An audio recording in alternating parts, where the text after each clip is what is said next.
Welcome everybody to the inaugural episode of the Who Dat Jedi, and sitting around my kitchen table tonight is, well, first of all, myself, Aaron Swoboda, and to my right is Alfredo Narvaez, and to his right is David Glado.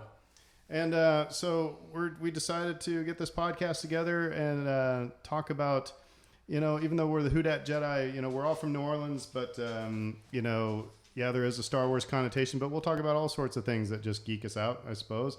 And it was kind of started off by this whole Disney Plus thing. It was just a lot of fodder to chew through in nerdom. And there'll be people joining us throughout other episodes, and you might hear dogs barking in the background or clicking around, but hey, that's just us. But what we're going to lead off with, though, is we're going to start kind of talking about the Mandalorian, because it's the new big thing in Star Wars right now. So, but first of all, I think a good way to start here is to just kind of each one of us give kind of a brief history of our Star Wars fandom. Where did it come from? How it has sustained through the years. So I guess, Dave, if you want to kick it off, go ahead. Sure, yeah. I guess some of the genesis of this started with me trying to initiate a podcast a couple of years back, getting really bogged down with work and abandoning it super quickly. Within that, though, I was able to meet Fredo, and then by extension through that, I eventually met Aaron. And we all realized we had a love of Star Wars, and we decided this was something we'd like to pursue. As for where I started with my Star Wars fandom, I was born 3 months after the first movie was released. I was just thinking the jerk there. Was it the jerk? yeah, I was born. Yes. I was hoping you weren't going to go there. I'll not say that, but so 3 months after the original movie was released, and was a fan probably right off the bat. My first memory of the movie was seeing it re-released in the theater, a drive-through theater actually, and just being hooked by this whole assault on the Tantive, with Darth Vader and the Stormtroopers and everything, and just magical to me. So I was hooked right away, and obviously my upbringing, it was Star Wars heavy, with movies and soundtracks and toys and all that jazz, and I've just been in love with it ever since. Cool. Fredo? So kind of similar to Dave, I was born a few months before the movie came out, the first A New Hope. But my first movie that I actually saw in theaters was Empire Strikes Back when I was about 5 years old. I just remember being in the theater at darkness, being blown away by it all, and I still have a distinct memory of the audience's reaction to the famous line from that movie, which is not Luke. Spoiler alert. Yeah, exactly. If I'm going to trust that anybody clicking on a Star Wars podcast knows what I'm talking about. But yeah, after, seeing Return of the Jedi premiere years, decades ago, and then it was just kind of sustained through the Thrawn trilogy, the video games that came out, everything from Dark Forces, Knights of the Old Republic, Rogue Squadron, all those fun stuff, and then just it's always been kind of ever present. It's something that I love and something that I enjoy. So never goes away. Right on. So who's the oldest here? Am I the oldest? I think I'm the oldest, right? Well, he's got me beat by a few months. So okay, I was born 4 years before Episode 4 came out. So it's interesting you mentioned the drive-in theater, because I know I saw Star Wars when it first came out, but the one that is my clear memory is at the drive-in theater, and they actually had the promo for or the trailer for Empire Strikes Back, and so that was kind of cool.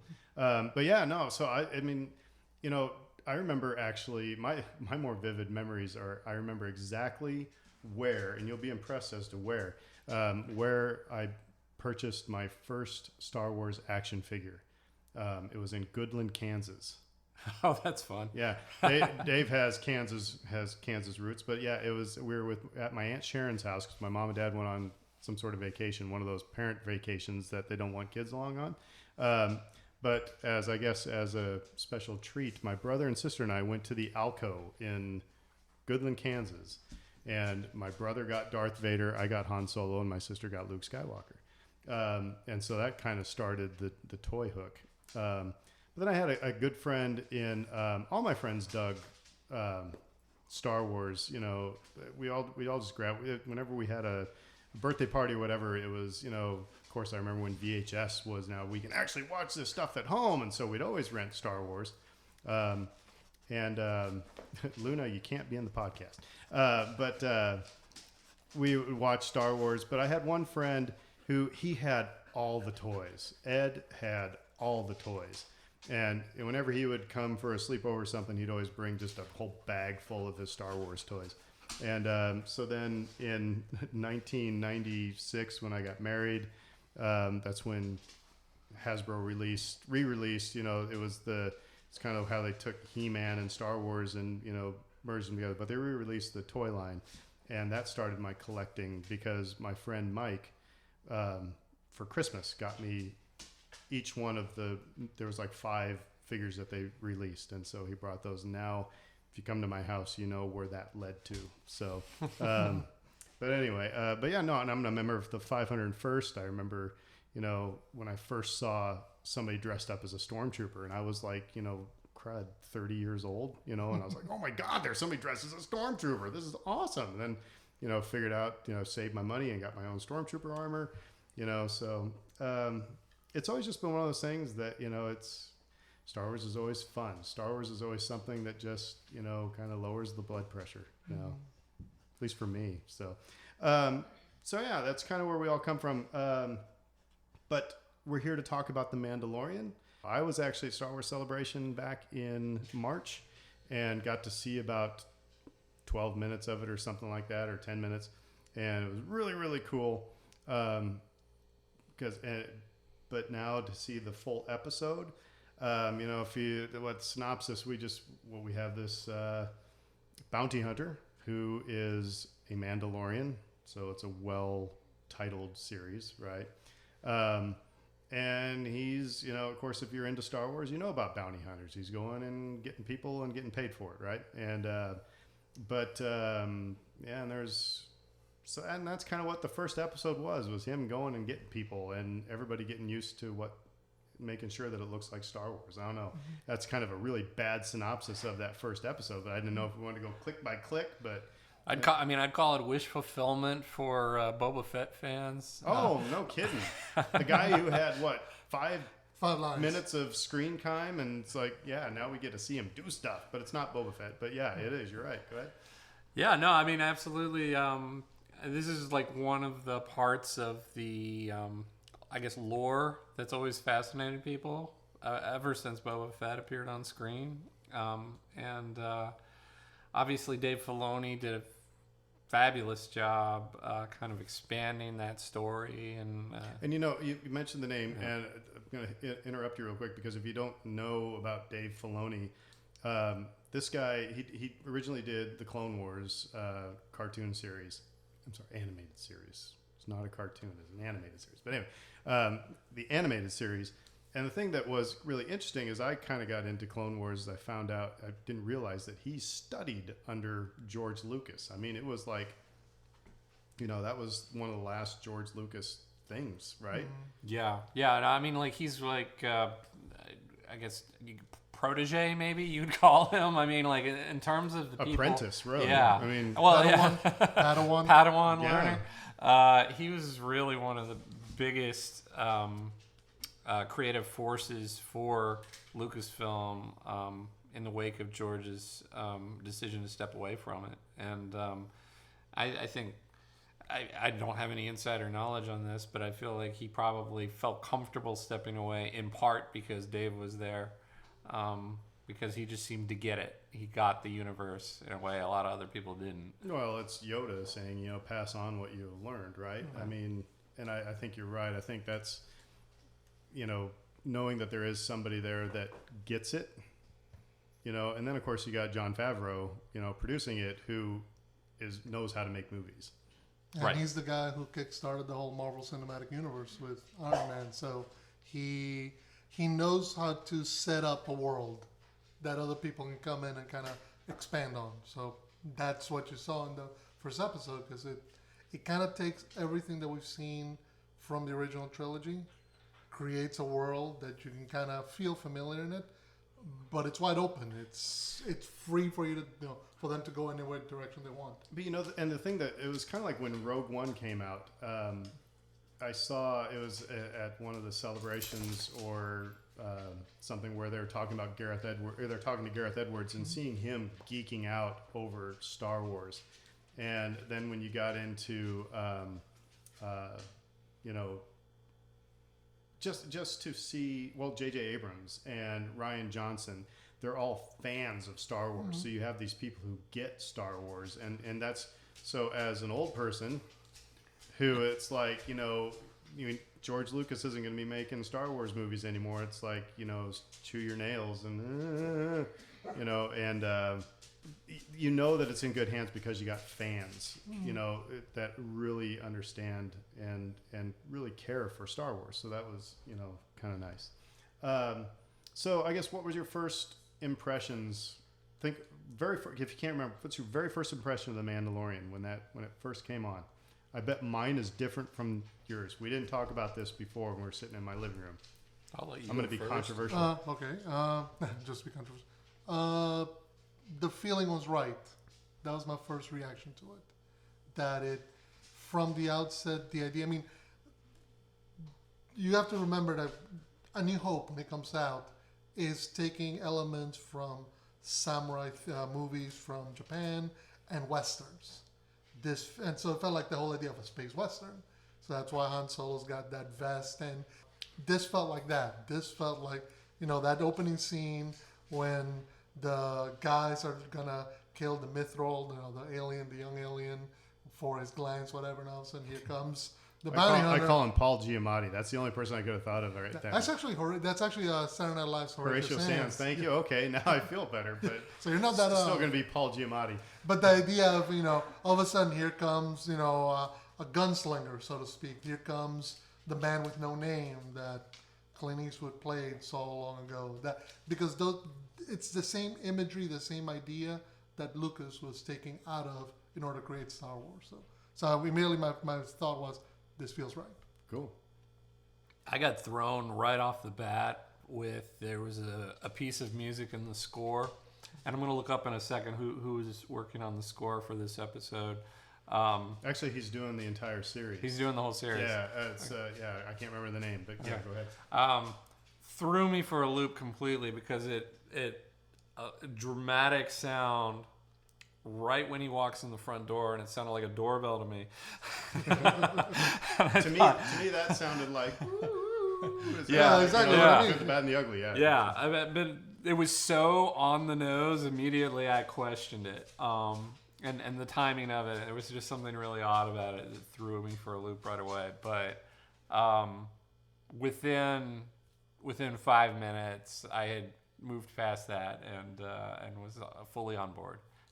Cool. Yeah, I thought it started slow. It actually reminded me of the way that Empire started. Empire starts very slow.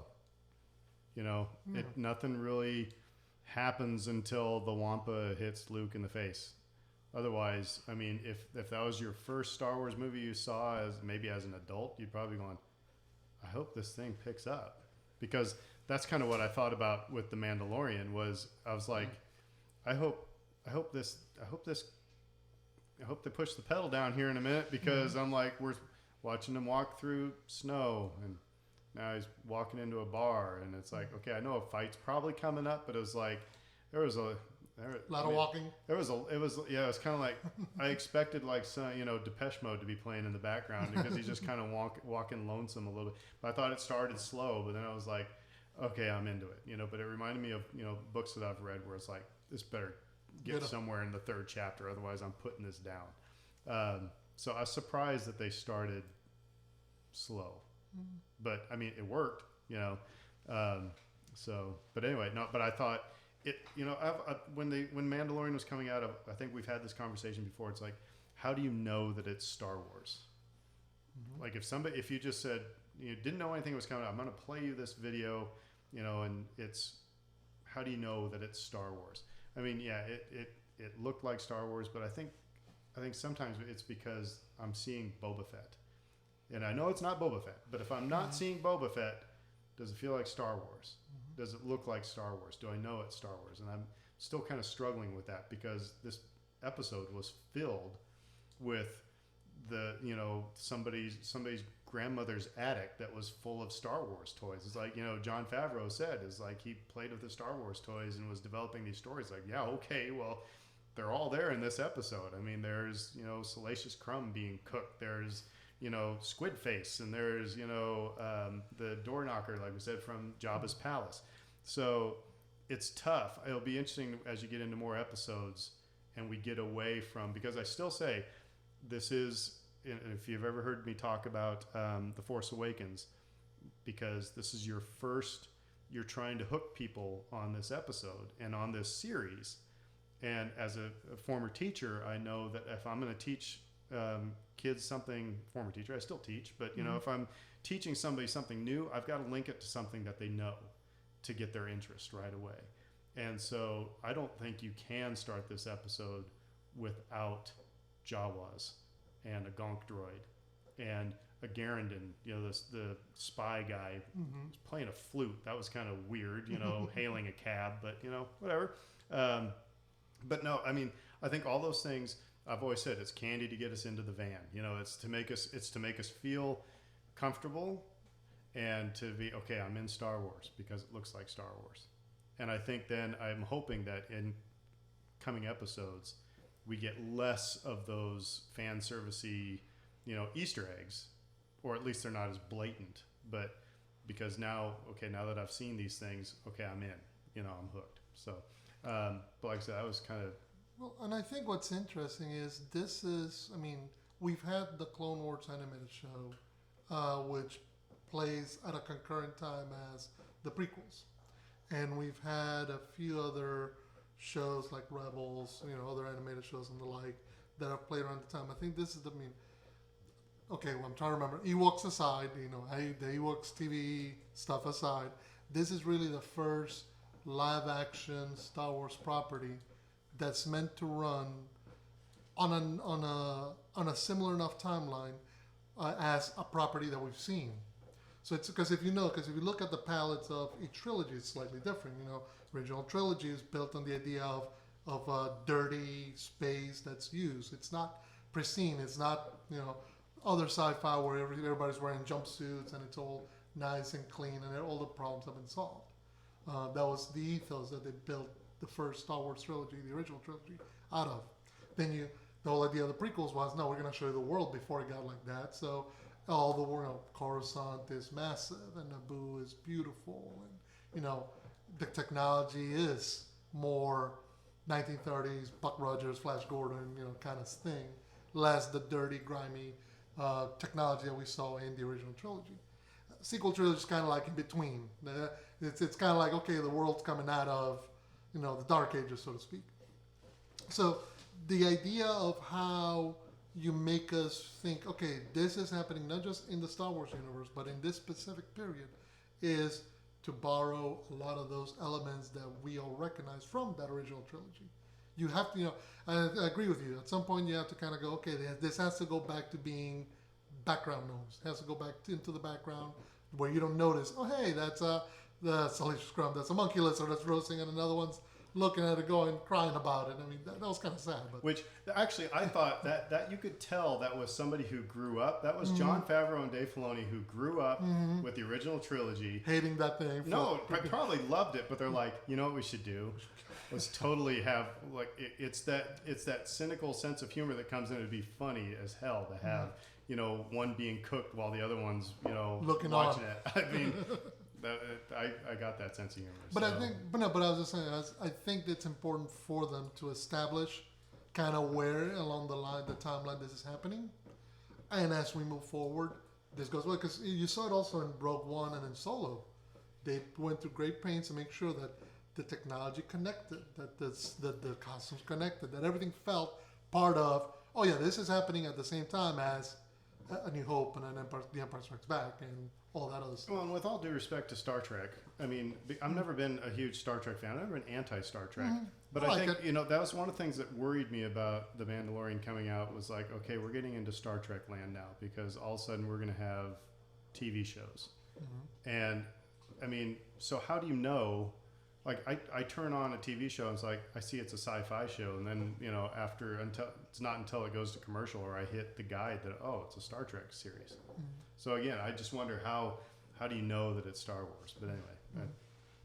It's a fair point. And you'd mentioned before we got on air the disconnect, the potential disconnect that people could find. And you likened it to the original Star Trek series going into Next Generation and how like there's a visual language there that people are going to recognize. Whereas if you go straight into something like Deep Space Nine, which is darker, a lot more muted and grays and much less colorful, people might lose that connection. Now we're not going to be total, we're not going to be total fanboys of, and just say everything is great, everything is awesome. Cue the Lego music. So because but we're not going to be. You're not going to hear us be hyper, critical. I mean, it's like I've talked people off ledges about the prequels before. I mean, I think what helps me going into this was actually The Last Jedi, and Rian Johnson's thesis through that. Or one of the things he's trying to get across is leave your expectations at the door. I think that's what Last Jedi, leave your I had a friend call me and said, oh, I'm taking the kids to see Last Jedi and I'm seeing all these people freaking out online. I was like, just leave your expectations at the door. It's an enjoyable movie. And the more I watch that movie, the more I like it. So, I try to check my expectations in going to The Mandalorian. I want it to feel like Star Wars. I don't know exactly how to enunciate that just yet. What that means. I know when I see it. But so anyway, but let's go into maybe a little bit more of the critical side. Where's some instances where it like maybe you're taken out of things? I'm going to throw my couple out there. I'll maybe have three. One, and this happened in Star Wars Rebels. I don't need to see a space toilet. I don't need to see. It's like in Star Wars Rebels, they have Wedge, taking a leak in what they call the fresher, and the droid comes behind him and is like trying to talk to him, so he's breaking urinal etiquette, and that was like that, it's kind of like the old thing, George Lucas told Carrie Fisher there is no underwear in space, so she wasn't allowed to wear a bra, so they used gaffer tape, but it's like they don't need to take screen time to say there is no underwear in space, so I don't need to see. I think there's ways he could have gotten down into the bowels of the ship, without actually seeing a space toilet. That was number one. Actually, the one that happened before that was Bert from The Big Bang Theory, who was the Uber driver. To take them to his ship right off the bat. The guy with the big beard and everything. That was Bert from The Big Bang Theory. And he sounded exactly like Bert from The Big Bang Theory. So it was kind of like, I felt like I was in the holiday special there just for a minute. It was like, are we going to... Because you're used to Star Wars with people you don't recognize, right? So maybe that's one thing that kind of took me out. I thought the special effects was awesome, but the blurgs... I thought it was like, oh, crud, we ran out of money. And so it looked a little bit, I don't know. It looked like they did so well in so many other special effects that it's like they needed the blurgs just seemed I wasn't sold on them all the time. Some of the times they were great, but other times it was kind of like meh, Anyway, those are my three that kind of took me out of it. But But I don't know, Dave. What do you think? I give them a little pass on that last one just because of the budget, and it's a TV I know series. they only have $100 million. But they got to slice that into however many episodes they're doing too. So, I mean, for me personally, I'd already mentioned that bit of the score that threw me off early on, and actually we figured out who it was. The composer Ludwig Göransson. Yeah, that's and right. he did Black Panther and Creed, amongst others. So obviously has great bona fides, and I don't want to disparage his work, but that one moment it threw me for a loop. Too on the nose. Just I know we're going for space western, but yeah, it was. I got it. At the risk of sounding like a gusher, and I will generally sound that way on this because I just adore this universe. I didn't have a lot else that really threw me for a loop. I can be the cynical one on this podcast. Everybody's gonna be like, I mean, the reveal at the end, I have several questions about, but I don't know if the questions are negative in nature. So. Fredo, really the only thing that kind of not quite took me out, but I was questioning, is like, I love that when you first introduce the Mandalorian, he's stoic, doesn't say anything, and throughout the show you produce, you have a character who says a few words, but then it's interesting that when he gets in front with IG-11, the bounty droid, and he keeps trying to self-destruct, all of a sudden he starts talking to him all the time, and I'm like, wait a minute, I thought you were supposed to be all quiet and stoic. That was about really the only thing that kind of stopped me for a minute. I noticed that too, because I've watched it a couple times since it came out, and you're right. His voice. I noticed I was watching it today. After I got done with work, his voice changes through the episode. I mean, even the timbre of his voice and the cadence of his voice changes. You said few words, and then he's going and he's talking a lot, but it's also it almost it just relaxes, which is kind of interesting. I think that's intentional because he has targets early on, and he has hostiles that he's dealing with, and he buttons it up. By the end of it, he's dealing with this IG droid who's presumably on the same side because they come to an agreement. You know who voiced him, right? Yes. Yeah, Taika Waititi, right? Yeah. And he was wonderful. I loved him. I loved his character, but. So, I think he relaxed for that reason. I mean, story-wise, it made sense to me. It'll be interesting to watch going forward if they're consistent with that. But I think, he's like, okay, I'm letting my guard down. Well, I think that's what's going to happen because, the long game here, I mean, that whole art, there's a scene where he goes and he takes the Beskar steel and to the armorer or the blacksmith, and which the first time I watched it, I didn't realize all the Mandalorians walking around that place. Today, I looked around, and I mean, you can't swing a dead cat without hitting a Boba Fett in that, in that place where they were.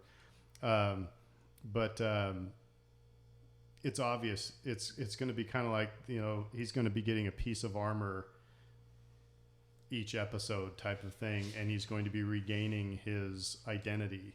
Because you saw some flashbacks to where he was taken away from his family, which I'm wondering if that's a Siege of Mandalore. I don't know, but it's they talk about how they put it, Great Purge. So I'm wondering if that's part of it. But he's going to probably it's going to be like it's going to be like Major League in reverse, where he's going to get a new piece of armor each until he's a full Mandalorian, right? So yeah, I'm wondering if his voice will do the same. I thought that was very interesting. That's kind of my guess for the long game. They went to great lengths to establish that with all the body language early on, and they played that for comedic effect a couple of times, and it was good. You can't see his face, so he really can only play this character. Do you think we ever will? I don't know. Probably. I think so. The Ugnaught asked, Nick Nolte asks, he says, or no, it was Paul Giamatti, Horatio Sands. Said, is it true that you ever take off your helmet? And, of course, if you watch the Clone Wars or Rebels, yes, Mandalorians take off their helmets. They have to. You got to eat somehow. That was the thing that I was that whole scene with he and IG-11, again, watching today, I was like, man, you don't see. I mean, first of all, if I don't. First of all, I'm going to dovetail here. Mm-hmm. If IG-11, I don't know if that was practical or digital, but good Lord, it looked awesome. It did. I mean, it just looked awesome.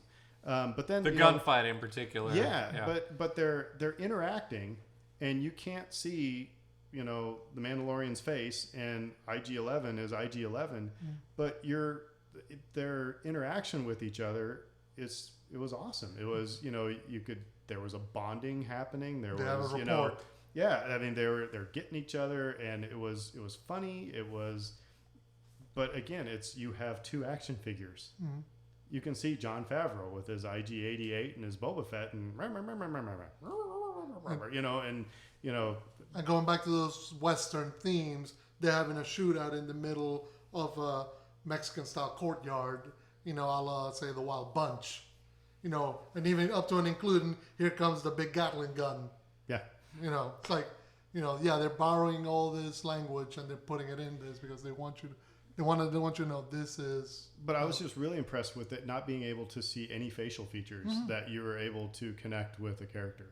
Yeah. And actually even a robot character. Saw somebody online. You guys didn't know I was going to ask you this, but I saw one of my 501st friends say IG-11 greater than K2SO. Not yet. Too soon? Not yet. Too soon. Will IG-11 be back, or is he done? Oh, yeah. Because like at the end, we're get to the spoiler scene, but when he blows away IG-11, and it's like, are we going to get him back? Or that's one of my big questions about everybody in this episode too. Is like, are any of these characters coming back? Because like you mentioned the Ugnaught character, I adored him. That was a great character. Spoken. Yeah. I have spoken, which has become a great new catchphrase. We're trying to institute that with our kids at home. Except all I can hear is Peter Griffin. You only hear Peter from Family Guy. I have spoken. I'll find that gift. But anyway, I agree. That was a great character. Yeah, and not to get too far ahead of ourselves too, because I'd like to backtrack if I may, because we've sort of transitioned into talking about stuff that we liked, and because I think that's natural because we liked so much of this. I loved the scene when he first takes the fair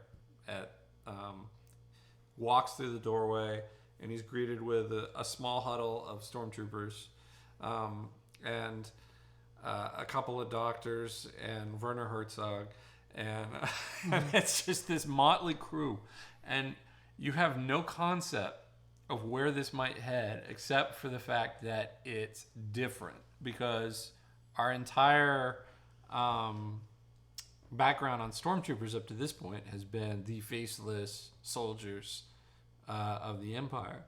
And now you have these guys that are sort of going off and doing their own thing. What's that all about? Are they doing this of their own volition? Have they been recruited? A lot of questions start popping into my head. And especially since you've seen, we've all seen the promos where you see the stormtrooper helmets on pikes, right? Mm-hmm. Oh yeah. So that adds a little bit more element to those, ragged four that were there. It's like they're on edge. Well, and that's one of the interesting things is that the setup to it from when I love Carl Weathers' bounty hunter. Chubbs. He's always going to be known as Chubbs. Apollo Creed, man. Apollo Creed. He's forever Apollo Creed. Rest in peace. Anyway, now I love that from the moment he's setting up the job, that there's no puck. You just get a fob. That you only get a chit. You're not gonna get much anything else. You gotta go meet them, and then they give you this long tracking shot of him going to find them, and he finds like I said, ragtag group just of Imperials just kind of huddled, and it does a great job of putting you in the moment of saying, yeah, this happens after Return of the Jedi. The Empire as you knew it doesn't exist. Mm-hmm. So therefore, whatever they're doing it of their own volition, or maybe they've been recruited, but there's no longer any central coordination from some higher power. Whatever they're into, they're on their own, so to speak, and they're hiding because, if anybody sees them, their heads might end up on pikes, like you Exactly. were saying. Exactly. So you mentioned the fobs, and I've always been one. I've never gotten into how Star Wars tech works. It's magic. It just does. But it was interesting, those fobs. How does that work? You know, I mean, it's just I don't know. It's just we don't have. Maybe that's just a rhetorical thing, but that's one thing that. But however, before and as a tangent to that, when he comes up to Chubbs, I'm sorry, Apollo Creed, and puts down the fobs, the first thing I thought of when he said, "Did you catch them all?" I thought Pokemon. That was another thing that took me out of it. That was a moment where I went, was that you could see that as somebody that's a haha joke that we wrote in. I don't know. Maybe. Maybe. I don't know. It seemed like anyway. Then you got the Pokeball at the end with the special thing. So Right. but anyway. I love that scene so much, though. Not just for those, like the atmosphere of it, and like you said, like they do feel like they're on edge. Everyone in that room is like they're either not supposed to be there or they've been shot at. And you realize there's no law. Yes, and that's where I come back to the Western, the authentic Western for me, because like originally it felt a little forced for me in that opening sequence, but we get here, and I'm at the Magnificent Seven at that point. I'm at Seven Samurai. I'm like, these people are in dire straits, and they're bringing in some unsavories to save them, and I mean, look, time will tell where this all goes, because we all have a lot of questions after this first episode. But yeah, that for me, that's where those Western undertones really started to work really, really well. It you know, some things. Another thing that kind of, I'm sorry, as you say something you really liked. No, I keep thinking about something that just took me out of it. It seemed like there was a lot of. Well, first of all, I was surprised that we didn't see Gina Carano's character in this first episode. Kind of thought that you'd maybe introduce the principals, you know, but To be fair, 39 minutes. well, felt yeah, kinda quick. it's 40 minutes. Yeah, I get that, but go back and watch it and see how many shots of the Mandalorian walking or flying his ship do you see? And again, that's why I'm. It seems That's like vintage Star Wars. this. I mean, it just seemed kind of, again, when I said it started slow. Those are things that are just like, you know, I don't want to get into it, because it's like I'm not going to say I could do better than Dave Filoni or, you know, anything like that. But it just seemed like there was just like seeing him walk. You know, Well, like I said, vintage Star Wars. How many shots do you have of ships landing or taking off? That's always been the case. You're right. It's always been the case. So I'm sorry. We're going to go to. We've teased it a couple times, and people know this already. And spoiler alert: if you haven't watched Mandalorian, too late. You've heard 98% of it. But I will say that I there was a couple spoilers that I did know about. I knew that Yoda's race was going to be involved somehow. His species was going to be involved somehow. And I knew that the Mandalorian was going to have this baby to deal with. I did not think we were going to get a Yoda baby at the end. And I think, you know, Britt and I both were watching this, you know, and all of a sudden you see this little baby Yoda. We both went, oh. I mean, you know, it's just, it was adorable. Looked a little bit too much like Gizmo. You know, it's like, don't feed it after midnight. You know, don't get it wet, or you'll have a bunch of Yodas. I think that's good advice in general. I think they should.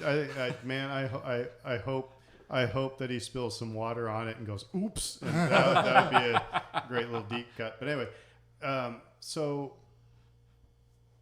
I guess there's some questions. Why does it have to be a Yoda baby? Could it have been in just. Why couldn't it have been a Wookiee baby, or why couldn't it have been a little baby Ewok? We've seen one of those. Or why couldn't it have been just, you know, even just a human? Why is it? That seems very significant, because Fredo, you mentioned it earlier. The only ones we've seen is Yoda and Yaddle, and Yaddle didn't make it past that one Jedi Council, you know, scene in Phantom Menace. So except for in Robot Chicken, but that's the only time I've ever seen Yaddle. So why a Yoda baby? And what do you think's? I mean, is the Mandalorian now for the next 8 episodes or whatever? Is he going to have a stroller in tow? Lone cub and wolf, or Yeah. lone wolf and cub. I'm sorry. So You know, anyway, I want to lone see. Mandalorian and Baby Yoda. I want to see somebody do the math on whether Yaddle was still alive when this Yoda baby was born, because if it's the love child of Yoda and Yaddle, we need to know this. it's Yoda and Padme. Do the math. It's going to add another element of controversy to the Star Wars universe. It is going to be Yoda and Padme. But that's just it. What's interesting is this: we meet Yoda in Empire about 40 some odd years ago. Outside of his, he gets Empire. We've seen Sin Jedi and the prequels and cartoons, but we never really delved into his backstory or his species. And you're like, wait a minute, this is a galaxy. We've seen Ewoks everywhere. We've seen not everywhere, but multiple times. We've seen Jawas everywhere. We've seen species that go all across the galaxy, and yet even up Wookiees, we've seen them, but not Yoda's race. We don't even know what their name is. Yep. We're going to Yoda's because, there's no plan B here. There's nothing else that we can call. I mean, again, you can go with the Legends term of wills, but even that, I don't even know if that's true anymore. So it's that kind of element where you go, hopefully we finally start getting some backstory into them, because it'll be wonderful. My thought is, I don't think that you introduce a Yoda baby unless there's going to be some element of the Force that's going to come into play here, which then is going to tick off a whole slew of Star Wars, and I'm air quoting now, fans. Right. I guess because I have this feeling there's going to be some element of the Force that is going to be coming into play, and people are going to be so ticked because can't we just have, a Star Wars thing without the Force? And to me, it's like, no, I don't think you can, because the Force is everywhere and it is part of Star Wars. If you don't have the Force, then I'm sorry, you have a mixture of Star Trek and Battlestar Galactica. This is maybe Grenade. this might be the first piece of live action Star Wars filmmaking to not have a lightsaber since the Ewok movies. No, I'm not saying there's going to be a lightsaber, but I'm just throwing that out there as, perhaps a litmus test for, how much Force activity we're going to see. And now I'm going to have to rewind it. Was the Mork from Mork pod, was it floating at the end when the last shot of him kind of looking at, and pointing at the bit, was it floating? I thought so. Because it was sitting on something when they first saw it. And at the end, now I'm wondering, was that thing floating? So that would be an interesting take. Obviously we talked a little bit about the Ugnaught character, and part of the appeal of him was he talked about wanting to be rid of these negative influences. Yeah, he wanted peace. Yeah. And, you can assume that it meant, the people that were surrounding the Yoda baby, but he could have been referencing the Yoda baby itself. Evil Yoda baby? Is that what you're saying? I'm just saying Force disturbing Yoda baby. Yeah, because what's interesting is, Werner Herzog says 50 years old. We see a baby. What purpose does his scientist guy want for him, for the Yoda baby? Because he's trying to stress to the Mandalorian, bring it back alive. And then when he gets there, it's surrounded by a whole posse of people looking to fight and defend it with their lives. And you're like, okay, I know. Maybe they're not necessarily bad guys. Yeah. Exactly. That's what I'm trying to Or, but there's a purpose maybe that they're seeing that hasn't been revealed to the audience yet. So what do you think the Doctor wants with Testing. the Yoda baby? I would imagine testing. I'm thinking cloning. That could also, Again, we're talking about Star Wars. Star Wars. I'm thinking, having an army of evil Yodas at their beck and call would flip the scales. And again, so another, we talked about this earlier. Britt and I were doing the math. It's like the Mandalorian, the last episode is December 27th, and obviously the Last Jedi comes out December 20th. December 20th, December 19th. We've got our tickets. But are we going to see a Yoda baby? It may not be quite that literal, but but I wouldn't be surprised if there wasn't some kind of a tie-in. The timing of it is interesting to me, as you said. It's like a week later that's the season finale. They can tie in some kind of cliffhanger that ties in with the movie. No. We're obviously getting way ahead of our skis here, but right. it's but it's just interesting that why is that the baby? Why is it again until we know what the thing's name is and it's going to be Yoda baby, but why? What is that? I mean, so if I could. There's been a lot of speculation about Rey clone, and Emperor cloning, and I haven't gone too far down the spoiler rabbit hole with any of that because I just don't want to be spoiled. But does cloning play a role in this new movie as well? And if so, then it would make sense that they would go down that with the series too. Yeah, because cloning has always been kind of an element that they've had. I mean, they had it obviously in the prequels, but even before the prequels, it was in the Dark Horse comic book line.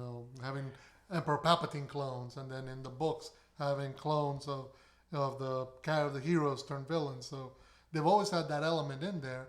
And then it was in the prequels, obviously. As a bunch of that stuff got taken out when it became the Legends universe, but that idea is still rattling. So what you can go anywhere with it. And sorry, now you got my wheels spinning. I'm probably not gonna be able to sleep because we know in The Rise of Skywalker, Palpatine is back. Yes. And so what if this? And they make a point to saying, doctor. This is a doctor, right? Not scientist, not general, but doctor. So what if Palpatine needs something of this species to keep him alive? Oh yeah, that's another possibility too, right there. So there has again. So I always just come back. Why? So all right, we could talk about this all night, but I think So we've kind of gone through the whole episode, kind of what our ups and downs are. Before we let's just kind of do some final thoughts and maybe just kind of a rating, however you want to, how many stars you would want to give it out of 10, I suppose. But as part of your last thoughts, what do you think's coming tomorrow? There's a new episode. So what do you think we're getting in that episode, or what do you hope is coming?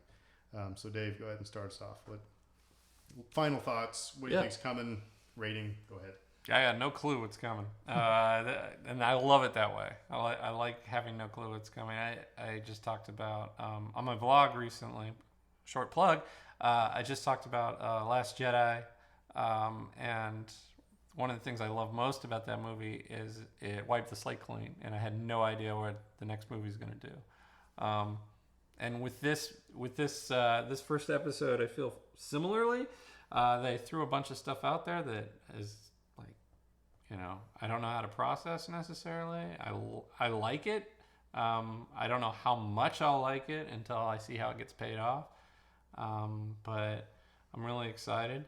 I think one of the topics that I thought of, in advance of this show that we could touch on potentially was, did it make sense for these characters to be new characters? Because of what we had talked about at the beginning of the show, which was so much of this stuff they had pulled from existing canon. The Mandalorian bounty hunter, should that have been Boba Fett? Should that have been a character that we already know? And you could go down the list for pretty much everything in this show. It's just like IG-11 instead of IG-88, et cetera, et cetera, et cetera. I like that they went with new characters. And I think it was the smart decision because you don't box yourself in. And I know that they're playing in nostalgia with these characters who are similar but not quite the same. But at least they have the freedom now to do whatever they want with it. And again, that's what really gets me most excited about where we might be going from here forward. So Yeah, I mean, well, just looking at where they leave it off, he's going to have to come make a decision, the Mandalorian speaking, whether or not to bring back the Yoda baby back to Werner Herzog, or does he not? How that dynamic, plays into. One of the interesting things that the Ugnaught, Nick Nolte mentioned was that he wasn't the first. That was actually part of the reason why he helped him is, I'm trying to just get back to peace, and if I help you and you get rid of all these people because you're a Mandalorian, all of this will go away. Well, clearly that means there's gonna be other bounty hunters potentially looking for him to either steal the Yoda baby to claim the reward, or should he do something that he's not supposed to? Like if he decides not to fulfill the contract, then and what kind of a bind it puts it. We didn't talk about some of the character building that they did with. I mean, we kind of touched on with the armor. Talking about how the Beskar steel, the fact that he's a foundling, the fact that there's many more foundlings out there, that it seems like the Mandalorians have been scattered wide. Mm-hmm. So, and he's been offered this great reward of a great ton of all this Beskar steel that he clearly means a great deal to his people. That internal conflict of do I gain this for my tribe while trading away an innocent? How that's going to play, I think that's what we're going to see in the next episode. And yeah, more people coming after and gunning for him because hey, it's a valuable commodity, and you got something that we want to take from you. Just overall, I think in terms of, I like the idea, like you were saying, Dave, in terms of using new characters, even if it feels similar, because it does not box you in. I think sometimes the hardest part with Star Wars is everybody has their notion or their idea of what Star Wars is, and that's natural. I mean, look, we're talking about a property that's 42 years old, that's been adapted into everything, like up to and including a breakfast cereal. So you can say that everybody has their idea of what Star Wars is supposed to be, and sometimes that creates new openings, but also creates expectations. So while there is a lot of expectation over the show, it's important for them to go, okay, no, we're going to have new characters, because that does not box us in. We're not hemmed in to whatever happens before, whatever comes after. We can tell this story whichever way we want, and that creates a good dynamic because you're not stuck. You're not, this is a character who must live to see episode 7. All right, it's what we're stuck in with, the Rise of Skywalker. Mm-hmm. I thought, I that's a topic for another time, but I thought the original, Luke, Han, and Leia should have been done after episode 7 because they were, again, to get us started and hooked into Rey and Poe and Finn. But anyway, so yeah, you're right. I think it is good that they used people who are similar but not characters that that have a lot of baggage, because I think that's all the books that have been written. It's not been a book that's been written about IG-11, so there's no baggage there. So I think that's good. And I was going to say, we talk about ratings, and I'll start the ratings part off, and we're not going to do stars. I think for this first episode, I think should it be either meets expectations, exceeds expectations, or doesn't meet expectations. It's like just we'll take that lame thing. And I think this one, for me, I'm going to say meets expectations, because it's like I thought the special effects looked like ILM was working on. Of course, again, I'm a little bit. I went to the Mandalorian panel at Celebration, so I saw some of the stuff that they've been doing. It's really cool. They're actually they're doing the same special effects that they did in 1977. They're using a model and they're using motion control and everything. So it's not like everything is done in a computer. So that's awesome. The special effects was great.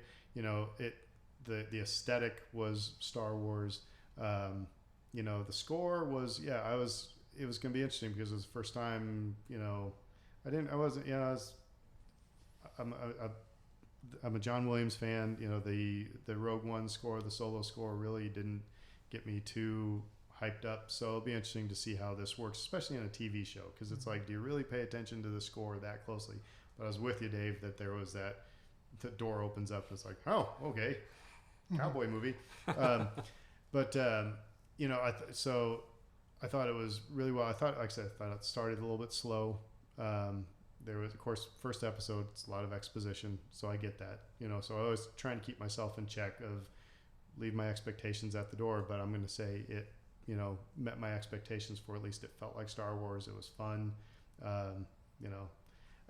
Things I'm expecting, I'm not going to say things I'm expecting for the next episode. I'm really interested to see, again, is IG-11 going to be part of this, because he's been part of the promos for a lot, and to kill him off in the first episode is bold.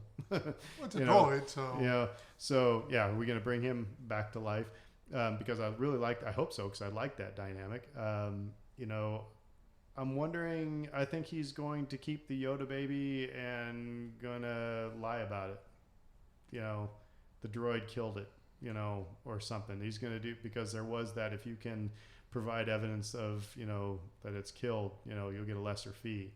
But obviously there was that connection of, I can't abandon a child because I was an abandoned child. So, right. That's going to come into play. I too was an orphan. So, but no, like I said, I was really enjoying. Can't wait to see the next one. So that's kind of. For me, I would say it met my expectations. The feeling of it being Star Wars got that. The elements kind of were there. I'm intrigued enough where it's going to go to keep watching it, and I think that's really going to be the biggest key. Is, put it this way: had they put all 8 episodes on Tuesday, would that have been binging them? So that real quick, because before I know you said we're trying to sign off now. Do you think it should have been all episodes at once, or do you like the idea that it's going to be one a week? I like it that it's one a week. I do too. Yeah, I do too. Because you always feel the pressure to get them all in before everybody starts talking to you about them. So we're the Who Dat Jedi. It's like we're talking. Britt and I were talking. It's like your football team. It's the next game that's coming up. You have a whole week to talk about. The game that just happened, and then to get fired up for the next game. If your entire season was played in a weekend, yay, we won the Super Bowl, and then now what? So I like that they're spreading this out. I think I wish they'd do that on Netflix with, Stranger Things and things like that. And I like Stranger Things, and I like watching it, but I like watching it in my own time. So like with a show like that, I'm okay with them releasing it all at once, because I know I'm not going to be able to watch it all, 10 episodes or however many all at once anyway.